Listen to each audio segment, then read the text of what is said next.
Anxiety disorder, उसके types, उसके क्या सिम्टम्स जिससे हम आज जान सके कि हमें एंग्जाइटी है या नहीं है, और उसकी क्या प्रिवेंशन हो सकती है। तो जैसे कि हम जानते हैं कि हमें मतलब 30% जो होते हैं वो लोग एंग्जाइटी से ग्रसित होते हैं। तो आज ये टॉपिक को हम थोड़ी डिटेल में समझेंगे। तो वीडियो स्टार्ट करने से पहले मैं बताना चाहूँगी मेरा नाम प्राची प्रिया है और मैं आप सबका अपने चैनल रिवीजन तरीका में स्वागत करती हूँ। तो स्टार्ट करते हैं अपने वीडियो।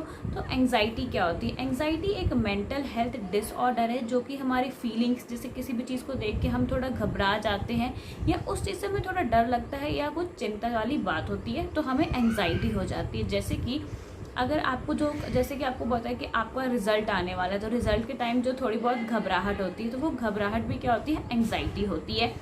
तो एंग्जाइटी जो होती है कुछ लेवल तक अच्छी भी होती है और कुछ लेवल तक खराब भी होती है। तो अब एंग्जाइटी को हम अच्छा कैसे कह सकते हैं?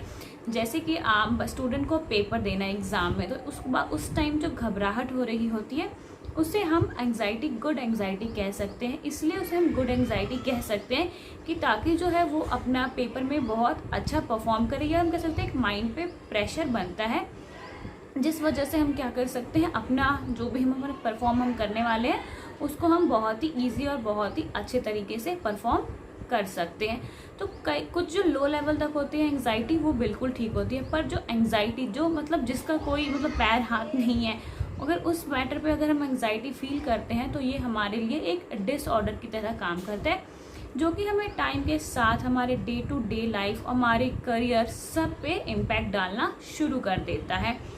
तो कुछ टाइप्स होते हैं जैसे कि हमारे एंग्जाइटीज़ के, हमारे पास कुछ पैनिक अटैक्स होते हैं। पैनिक अटैक्स मतलब बहुत जल्दी सांस हमारी तेज़ हो जाती है, इस टाइप का हमारा कुछ पैनिक अटैक्स आना स्टार्ट हो जाता है। एक होता है हमारे सिस्टम किसी पार्टीज़ वगैरह में जाने से हमें एंग्जाइटी फील होती है। कोई होता है किसी चीज़ से हमें फोबिया होता है, मतलब कि हमें जैसे फोबिया किसी चीज़ को होता है कि नहीं उसे ये चीज़ नहीं खाना, या यहाँ पे जाने से डर लग रहा है, या किसी चीज़ को पर्टिकुलर चीज़ को लेकर उसे फोबिया हो जाता है कि नहीं ऐसा नहीं करना है। जो जैसे पार्टी वगैरह में डालने के, या कह सकते हैं कि हमें किसी स्टेज पे परफॉर्म करने में, जो स्टेज पे परफॉर्म करना ये एक बेस्ट एग्जांपल हो, क्योंकि आजकल लोग बहुत ज़्यादा माइक पे बोलने से, स्टेज पे या इवन क्लासरूम में, जो मुझे यहाँ पे स्टूडेंट्स देख रहे होंगे, जैसे क्लासरूम में टीचर ने बोल दिया चलो आओ बोर्ड पे इस प्रॉब्लम को सॉल्व करो, तो वहाँ पर क्या होता है वो घबरा जाते हैं। उनको क्या होती है, उनकी पैनिक अटैक्स, और मतलब पैनिक अटैक नहीं आते, मतलब वो उनकी बहुत एंग्जाइटी फील होने लग जाती है। पर कुछ टाइम तक जो है एंग्जाइटी ठीक होती है, पर ये एंग्जाइटी जैसे कि मैंने बताया अगर ये बढ़ती जाती है तो ये सब हमें बहुत ज़्यादा प्रॉब्लम करती है। और ये एंग्जाइटी मैक्सिमम जो होता है इसका मतलब 6 to 8 वीक से अगर ये ज़्यादा होती है तो हम इस एंग्जाइटी को एंग्जाइटी डिसऑर्डर बोल सकते हैं। अगर तो ये बहुत ही ज़्यादा होती है लोगों को, जैसे कि उनके कुछ लक्षण होते हैं, उनके हार्ट बीट तेज़ हो जाते हैं, अगर कुछ बात हो उनके हाथ में से स्वेटिंग होने लग जाती है, उनके पैर हाथ ठंडे पड़ जाते हैं, जो रोंगटे हम कहते हैं, जो बॉडी ब्लूम्स होते हैं वो भी सारे खड़े हो जाते हैं। तो ये सब क्या होते हैं, तो मतलब नींद ना आना, ये सब एक लक्षण है जिससे हम पता कर सकते हैं कि जो हमें एंग्जाइटी फील हो रही है। अगर ये सब कंटिन्यू होता है 6 to 8 वीक्स तक, तो इसके बाद हम क्या कर सकते हैं, अपने डॉक्टर को रेकमेंड कर सकते हैं। पर डॉक्टर को रेकमेंड करने से पहले मैं आपको कुछ यहाँ पे टिप्स शेयर करने वाली हूँ जिसको फॉलो करके हम इसे रिड्यूस कर सकते हैं। अगर इसकी हेल्प से भी वो रिड्यूस नहीं होता है तो हम फर्दर कंटिन्यू कर सकते हैं कि हम अपने डॉक्टर के पास जाना चाहिए। और जो भी हमें एंग्जाइटी मतलब जो चिंता होती है, चिंता कभी हमें जो बीत गया उस पर नहीं उतना होता है, बल्कि क्या होने वाला है फ्यूचर में, उस बेस पे हम बहुत ही ज़्यादा चिंता करते हैं कि अब क्या होगा, अब क्या होने वाला है, अब कैसे होगा, ये कैसे होगा, वो कैसे होगा। मतलब कई बात होती है, कई जो एंग्जाइटी के रीज़न होते हैं वो अननोन होते हैं, हमें पता ही नहीं होता, बस हमें चिंता करने की आदत होती है, मतलब एंग्जाइटी में जाने की आदत होती है। तो इस वजह से क्या होता है, हमें एंग्जाइटी डिसऑर्डर होने स्टार्ट हो जाते हैं। इसका इलाज जैसे कि हम डॉक्टर के पास जा सकते हैं, तो डॉक्टर भी क्या करेंगे, नॉर्मली इसके कुछ ज़्यादा टेस्टेज नहीं होते, इसके बस नॉर्मली कुछ स्कोर्स होते हैं जिनके बेस पे वो हमारे डॉक्टर टेस्ट करते हैं, उसके बाद वो हमें रिकमेंड करते हैं। पर उससे पहले जैसे कि मैंने बताया, हमें डॉक्टर के पास जाने से पहले हमें अपने आप को ट्रीट करना है। अपने आप को ट्रीट करने का तो मैंने कुछ पॉइंट्स लिखे हैं जो कि मैं आपको 1 by 1 समझाती हूँ। सबसे पहले हमें अपने आप से संभालना है। संभालना कैसे है कि जो असंभावना है जैसे कि ऐसे होने की हम जो प्रिडिक्ट करते हैं कि मतलब ऐसा हो सकता है, ऐसा नहीं हो सकता, तो हम उसे समझें और खुद को रिलैक्स और नॉर्मल फील कराने की हम कोशिश कर सकते हैं। उसके होती है हमारे पास मानसिक, मतलब दिमाग में हमारा बैठ गया है कि नहीं ये करेंगे तो वो ये पूरा ही होगा, तो उसमें तो फोबिया या कुछ। तो जैसे कि जैसे हमें स्टेज वगैरह पे जाने में डर लग रहा होता है, तो हमें क्या करना चाहिए, हमें वहाँ पे जाके उस चीज़ को हमें ट्राई करनी चाहिए, ताकि जो हमारा फियर है वो कम हो। जैसे कि कई बार होता है कि जैसे हमें स्टेज पे परफॉर्म करना है, जिसने कभी भी स्टेज पे परफॉर्म नहीं किया होता, उससे जब उसका नेम कॉल होने वाला होता है, उसे बहुत ज़्यादा घबराहट होने लगती है कि अब मेरी बारी आने वाली है, मेरी बारी आने वाली है, कैसा होगा।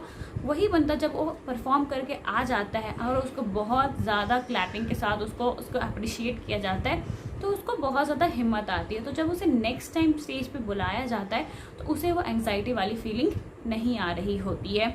तो हमें उस चीज़ का सामना करना चाहिए। एक तो हमें खुद को एनालाइज करना चाहिए, जो हमारे ब्रेन में हमारी बातें बैठी हुई है उसे हमें निकालना चाहिए, और हमें उसके बाद सेकंड में तो सामना करना चाहिए। जिस चीज़ से हमें डर लग रहा है, जिस चीज़ से हमें फोबिया फील हो रहा है, उस चीज़ को हमें बाहर निकालना चाहिए। उसके बाद एक्सरसाइज बस बॉडी फिट करने के लिए ही नहीं, या हमें कोई कुछ और करने के लिए नहीं, बल्कि अपने माइंड को भी एक्टिव रखने के लिए हमें जो एक्सरसाइज है वो बहुत ही ज़रूरी है। जो विग्रस एक्सरसाइज होते हैं उसमें क्या होता है, कॉर्टिकोस्टेरॉइड्स वगैरह जो हार्मोन्स होते हैं वो हमारे रिलीज होते हैं, जो कि हमारे स्ट्रेस, हमारी चिंता को कम करने में बहुत ही ज़्यादा हेल्पफुल होते हैं। और इन सब के अलावा जो हमारा सबसे मेन चीज़ है वो है हमारी नींद। हमें नींद में कभी भी कॉम्प्रोमाइज़ नहीं करना चाहिए। वो बस एंग्जाइटी के लिए ही नहीं, नींद हमें क्योंकि जो सबसे पहले हमारी बॉडी में कोई भी चीज़ थकती है तो वो हमारी आइज़ थकती है, क्योंकि आइज़ अपना काम कंटिन्यूअस कर रही होती है। तो हमें क्या करनी है, प्रॉपर स्लीप लेनी ही लेनी है। उसके बाद मेडिटेशंस करने हैं, कुछ मेडिटेशंस ट्राई करने हैं, ताकि जो हमें एंग्जाइटी है वो थोड़ी कम हो जाए। उसके बाद जैसे होता है कि हम कोई काम करने जा रहे होते हैं तो लोगों के ताने से डरते हैं कि अरे मैं ऐसा करूँगा तो लोग क्या बोलेंगे। तो हमें उस चीज़ से डरना नहीं है, उस चीज़ को फेस करना है। उस चीज़ को फेस ऑफ करने से क्या होगा, जो हमारा वो डर है, हमारा वो फियर है, वो ख़त्म होगा। उसके बाद क्या करना है, जैसे किसी भी पर्टिकुलर चीज़ से हमें अटैचमेंट और हमें ऐसा डर लगता है कि अगर ये चीज़ चली गई तो हमें क्या हो जाएगा, हमें कुछ समझ नहीं आएगा। तो हमें धीरे धीरे प्रैक्टिस करना चाहिए कि उस चीज़ से हम थोड़ा अवे रह सके। जैसे कि हमें कोई जैसे बच्चों के लिए कहते हैं कोई हमारा फेवरेट टॉय है या कोई फेवरेट चीज़ है जिसकी गिफ्टेड है, तो अगर आपको लगता है कि नहीं अगर ये लॉस्ट हो गई या कुछ हो गई तो हम नहीं रह पाएंगे, मतलब सोच भी नहीं सकते उस चीज़ के बारे में, तो उस चीज़ को हमें प्रैक्टिस करना चाहिए। मतलब जैसे थोड़े दिन दूर रखा, ताकि अगर वो चीज़ कभी खोती है या कुछ होता है तो हमें उतना ना हो सके।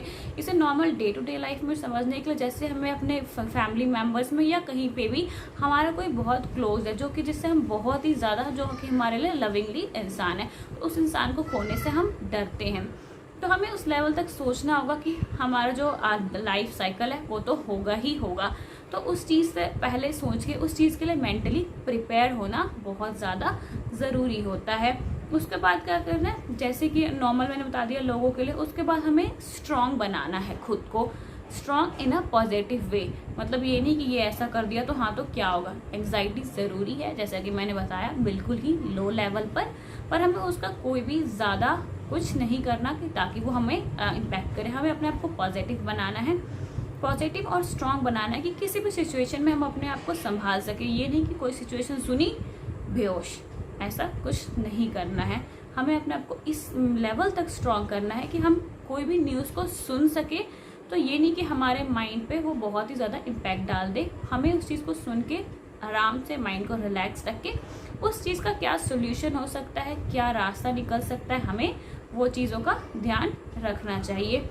लास्ट में अगर ये चीज़ हमारी पॉसिबल नहीं होती है, इन सब चीज़ों का हमें कोई भी बेटर रिजल्ट नहीं मिल रहा होता है, इसके बाद भी हमारा जो एंग्जाइटी है वो बढ़ रहा होता है, तो हमें क्या करना चाहिए, हमें डॉक्टर के पास जाना चाहिए। और जो डॉक्टर अपने टेस्ट करेंगे उसके बाद वो रेकमेंड जैसा करेंगे हमें वो फॉलो करना चाहिए। बट उससे पहले हमें फुल ट्राई करना चाहिए कि ये जो मैंने चीज़ें बताई हैं वो हम करें और इस चीज़ से दूर निकले। पर आज की जो हमारी यूथ जनरेशन ही नहीं बल्कि सभी जनरेशन बहुत ही ज़्यादा परेशान, बहुत ही ज़्यादा डिप्रेशन में भी कई बार आ जाती है और उन्हें कई चीज़ों से एंग्जाइटी भी आने लगती है। एग्ज़ाम में फ़ेल हो गए तो क्या हुआ, या बहुत प्रिपरेशन की है, अगर एग्ज़ाम में बहुत मार्क्स कम आ जाते हैं तो कई बार उनको कोई चीज़ का डर या कुछ ऐसा बैठ जाता है कि नहीं मैं दोबारा एग्ज़ाम ही नहीं दूंगा, मैं पढ़ूंगा ही नहीं। तो इन सब चीज़ों को नहीं करना है, हमें अपने आप को बिल्कुल ही स्ट्रॉन्ग बनाना है ताकि जो हम अपने आप को बहुत ही अच्छे से अपने आप को प्रेजेंट करें और ख़ुद का ध्यान रखें और अपने आसपास के लोगों का भी ध्यान रखें। तो ये था हमारा आज का टॉपिक जो हमारा है एंग्जाइटी डिसऑर्डर।